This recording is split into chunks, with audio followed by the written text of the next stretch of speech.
बोलो सियापति रामचंद्र की जय। हीरा राम तोरे गुनीला में गावो, हीरा राम तोरे गुनीला में गावो,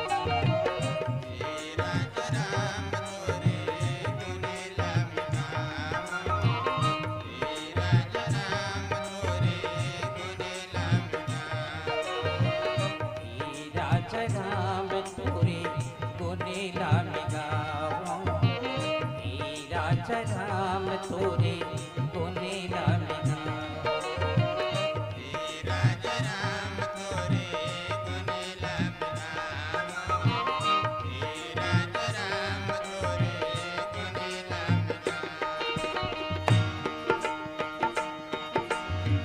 चरण पखारो माथे नवारो, चरने पखारो माथे नवाओ, चरण पखारो माथे नवारो, चरने पखारो माथे नवाओ, हीरा राम तोरे गुनीला में गावो, हीरा राम तोरे गुनीला में गावो, हीरा राम तोरे गुनीला में गावो, हीरा राम तोरे गुनीला में गावो।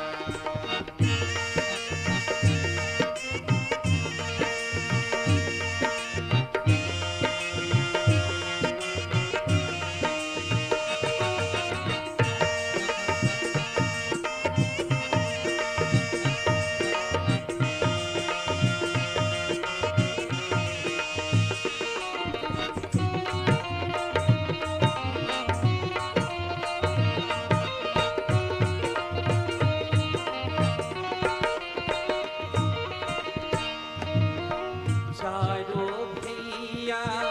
तीनों मैया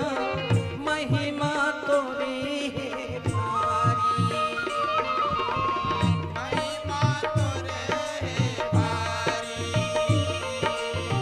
महिमा तोरे है भारी, सरयू मैया अवध बसे है, जय हो धनुषी के धारी, जय हो धनुष के धारी,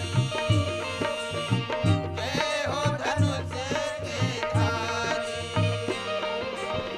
तुलसी जी तोरे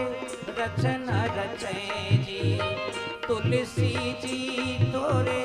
रचना रचे जी, हनुमति के गुण गावो, हीरा राम तोरे गुनीला में गावो, हीरा राम तोरे गुनीला में गावो, हीरा राम तोरे गुनीला में गावो, हीरा राम तोरे गुनीला में गावो। चरनी पखारो माथे नवारो, चरने पखारो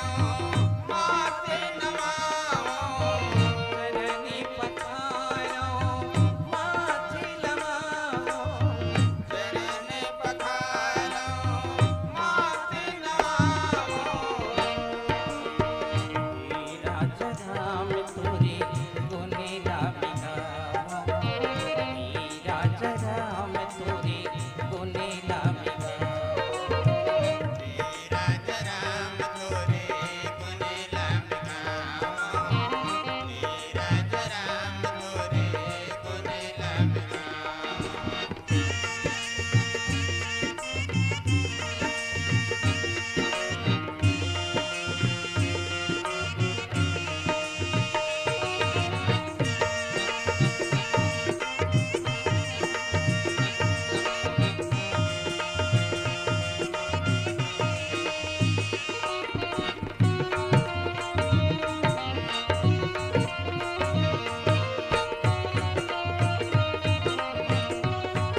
मानस एक ऐसन ग्रंथ है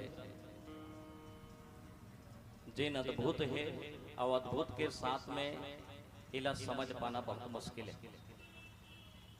रामचरित मानस, तुलसीदास जी महाराज जब रामचरित